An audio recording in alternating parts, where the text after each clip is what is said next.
तो चलिए आज हम जाके दिखाते हैं। ये पहुंच गए साहब, और ये कहां पर पहुंचते हैं? पाकिस्तान में, पाकिस्तान से निकलकर तुर्की पहुंचते हैं, और साथ में अपने द्वारा ये वाली न्यूज भी फ्लैश में ले आते हैं। कौन सी? कि ये लोग हमको भिखारी समझते हैं, ऐसा नहीं है, हम लोग जो हैं इन्हें सहायता देंगे। आपको याद होगा मैंने एक सेशन के अंदर आपको ये बताया था कि पाकिस्तान ने 25 टन राहत सामग्री तुर्की को भेजी है। तो इन्होंने बकायदा ये हाईलाइट करते हुए कहा कि दुनिया को बता दो कि हमने भी सामान भेजा है और हम जाकर तुर्की में अपने भाई बहनों से मिलेंगे। ऐसी स्थिति में पाक के एक जर्नलिस्ट ने इन्हें एक्सपोज करते हुए कहा है कि शरीफ गवर्नमेंट ने जो तुर्की को सहायता भेजी थी वो असल में एक शर्मिंदगी है। कौन सी सहायता? ये वाली सहायता। क्या शर्मिंदगी है? ये इन्होंने पुराना माल जो इनको बाढ़ की राहत के दौरान दिया गया था वही पैक कर दिया है। बाढ़ की राहत अगर आप भूल चुके हैं तो वो मैं याद जरूर आपको दिलाऊंगा और बताऊंगा। ऑडियो को सुने जहां से पाकिस्तान की बेइज्जती होना शुरू हुई है। ये एक पत्रकार है पाकिस्तान के अंदर, जैसे अपने देश में होता है ना, पत्रकारों की चर्चा चैनल्स पर होती रहती है, कुछ उस प्रकार का है। सुनिए।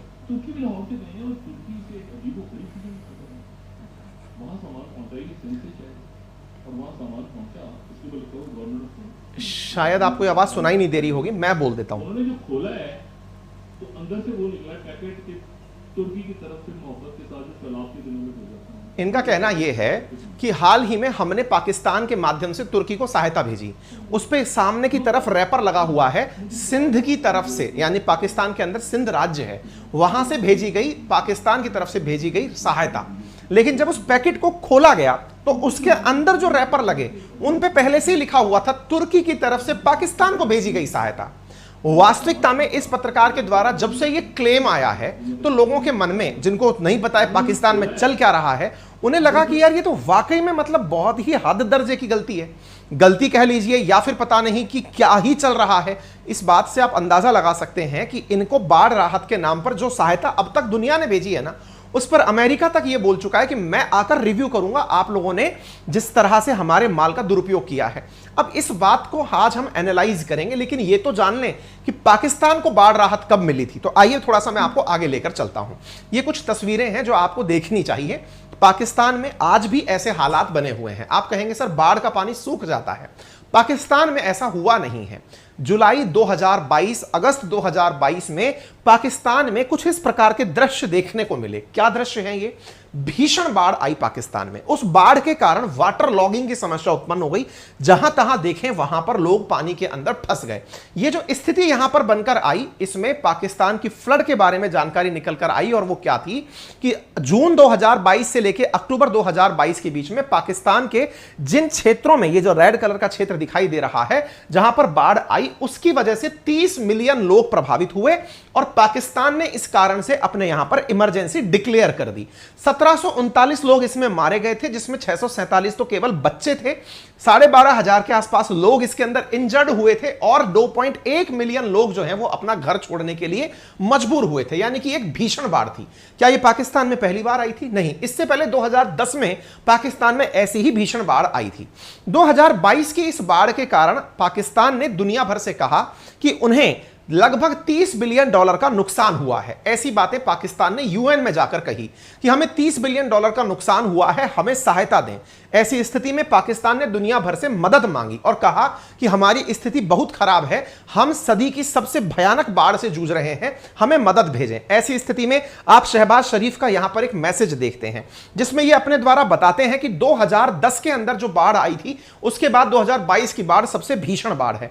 इस बाढ़ के बाद इन्हें दुनिया भर से मदद आना शुरू हुई।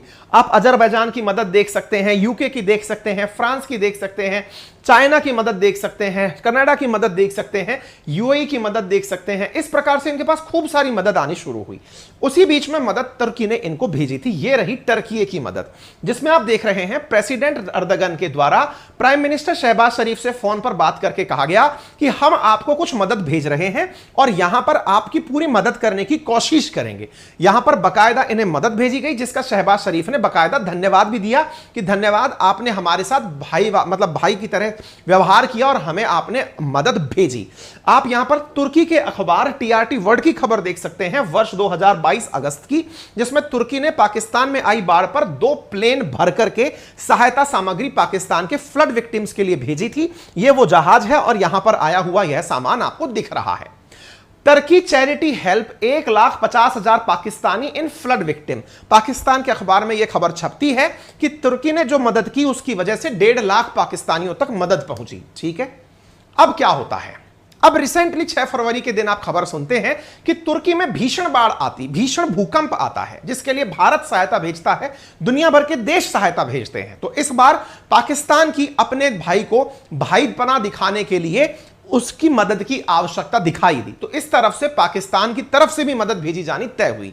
भारत ने मदद के नाम पर 7 हवाई जहाज सीरिया और तुर्की भेजे। सामान की आप यहां पर वो देख सकते हैं। हद तो इस बात की है कि जो तुर्की भारत विरोधी हमेशा बयान देता है, उसकी एम्बेसी के द्वारा भारत में बकायदा अकाउंट नंबर और IFSC कोड तक जारी किया गया कि अगर कोई भी भारतीय व्यक्ति तुर्की की मदद करना चाहता है तो वो हमारे अकाउंट में भी डायरेक्ट पैसे डलवा सकता है। आप इससे अंदाजा लगाइए कि ये लोग वो हैं जो भारत विरोधी बयानों के लिए जाने जाते हैं और भारत की इस उदारता को भी पहचानते हैं कि भारतीय लोग किसी को दर्द में देखकर खुद द्रवित हो जाते हैं। ये तुर्की के एम्बेसडर के द्वारा जारी किया गया दूतावास के द्वारा नंबर है, जिसमें बकायदा IFSC code, account number, bank detail सब कुछ दिया गया है कि भाई इस अकाउंट में पैसे डलवा देना ताकि तुर्की की सहायता हो जाएगी। इन्होंने कहा कि फटे पुराने कपड़े छोड़कर आपको कुछ भी भेजना है सब भेज सकते हो, हम सारी सहायता तुर्की ले जाने को तैयार हैं। ये तुर्की के दूतावास के हालात हैं। आई बात समझ में?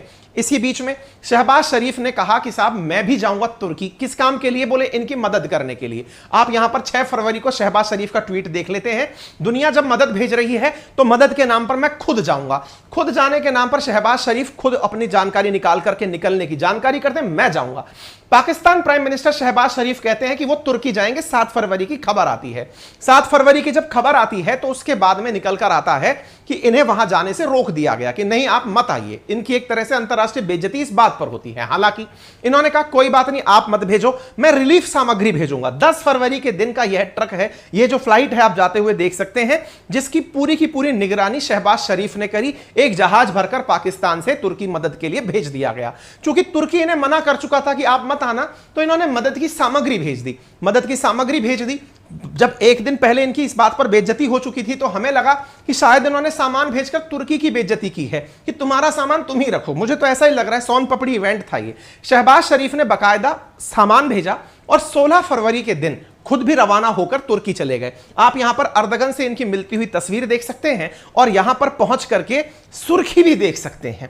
सुर्खी छपती है सोन पपड़ी मोमेंट। सोन पपड़ी मोमेंट का मतलब भारत के अंदर अगर आपने बहुत सारे लोगों ने कभी देखा हो कि लोग अक्सर ऐसा करते हैं कि दिवाली की मिठाइयों के जो पैकेट्स आते हैं जो खुद कंज्यूम नहीं कर पाते वो किसी और मित्र को टिका देते हैं। वो मित्र भी उसके घर में भी मिठाई के पैकेट्स आए हुए हैं, वो किसी और को टिका देता है। तो वैसे ही इन्होंने सहायता के केस में कंडीशन कर दी। तुर्की और सीरिया के अंदर जो भूकंप आया उसके अंदर पाकिस्तान के प्रधानमंत्री के द्वारा की गई जो जानकारी घटना थी उसके बारे में पाकिस्तान के ही एक पत्रकार ने सबके सामने खुलासा किया कि देखिए स्थिति यह है कि इन्होंने मदद तो भेजी लेकिन मदद के नाम पर इन्होंने हमारी बेइज्जती और ज्यादा करा दी। तुर्की की यह अच्छी महानता मानिए कि उसने कुछ भी करके या तुर्की की मीडिया ने पाकिस्तान की बेइज्जती नहीं करी। अदरवाइज वो ये जानकारी भी पब्लिक डोमेन में लाकर रख सकती थी कि ये लोग किस प्रकार से हमारे साथ कार्य कर रहे हैं। पाकिस्तान के पत्रकार का जैसे ही यह दावा हुआ अंतरराष्ट्रीय रूप से मीम बनने शुरू हो गए और उन मीम के अंदर पाकिस्तानी ही सबसे ज्यादा मजे लेने के लिए आगे उतरकर आगे आने लग गए। Pakistan never fail to entertain us. लोगों का कहना था कि पाकिस्तान हमें बिल्कुल आनंद देने में, लोगों का कहना था कि पाकिस्तान हमें आनंद देने में कोई कमी नहीं छोड़ रहा है। वास्तविकता है हर दिन जो भी आप खबर उनकी उठाएं उसमें कोई ना कोई इस प्रकार की घटना निकल आती है। देखिए what we do with the carousel soan papdi Pakistan does ad with on global scale. हर जगह यह कहानी चल रही है कि भाई साहब ये लोग तो केवल और केवल माल को इधर से उधर ट्रांसफर कर रहे हैं। शायद आपको सोन पपड़ी याद आ जाए। दोस्तों मैं आ रही हूं आपकी पिछले साल वाली सोन पपड़ी, जो पैकेट्स पैक होते हैं वो इसी प्रकार से घूम फिर कर आते हैं, शायद आपको याद आ जाए। ये इन्होंने रिलीफ सामग्री के साथ काम कर दिया। अब यहां से कुछ पाकिस्तानी लोग जो तुर्की गए हुए थे उनके बयान सुन लीजिए। तुर्की में इस टाइम हुआ जनाब 9:15। अभी सुबह उठे। ये कोई व्यक्ति है जो तुर्की में है पाकिस्तान की न्यूज चल रही थी, पाकिस्तान की और वो वहां जाकर के इस बात को कंफर्म करता है कि जब मैं वहां गया तो वहां पर देखा कि पाकिस्तान का जो सामान यहां आया हुआ है जो है वो पाकिस्तान ने पैक करके ऊपर सिंध गवर्नमेंट का, पंजाब गवर्नमेंट का, पाकिस्तान सरकार के द्वारा सिंध गवर्नमेंट का, पाकिस्तान गवर्नमेंट का माल और वो जो सामान उन्होंने खोला है वो सारा सामान तुर्की ने जो भेजा था वही सामान था जनाब। शर्मिंदगी महसूस हुई है आज कि कैसे कैसे लोग पाकिस्तान पे हुकूमत कर रहे हैं। ये एक पाकिस्तानी है जो तुर्की में बैठ करके इस बात पर शर्मिंदगी जाहिर कर रहा है कि हमारे देश में कैसे कैसे लोग, यानी पाकिस्तान के अंदर कैसे कैसे लोग सरकार चला रहे हैं जो कि देश की अंतर्राष्ट्रीय स्तर पर बेइज्जती